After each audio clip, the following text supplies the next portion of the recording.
Hitza egunkaria Donostiako eta Gipuzkoako berriez informatzeko erabiltzen dugu ikastolan. Gure ikasleak tresna ezin hobea dute eguneroko berri horien jarraipena egiteko, baita iritzi mailan ere diren hainbat artikulugileen iritziak jakiteko.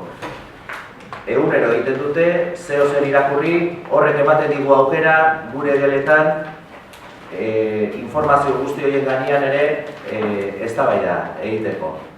Nik hitza Donostiako kirol ekintzei buruz informatzeko erabiltzen dut. Eta zuk zertarako erabiltzen duzu?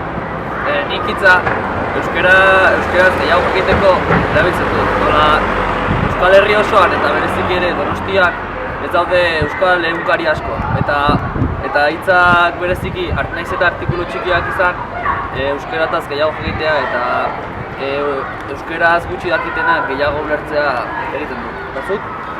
Ni hitza informazio Donostian gertatzen diren gauzei buruzko informazioa jakiteko erabiltzen dut. Eta zuk zertarako erabiltzen duzu hitza?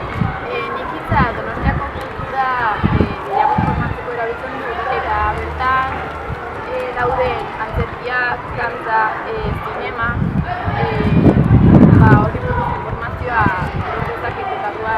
Asteburuetan lanen bat egin behar baldin badu, egin begiratzen dut. Donostian gertatzen denari buruz euskaraz informatzeko.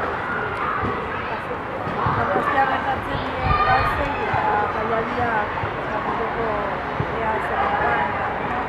Eta zuek zertarako erabiltzen duzue hitza? Bultza hitza!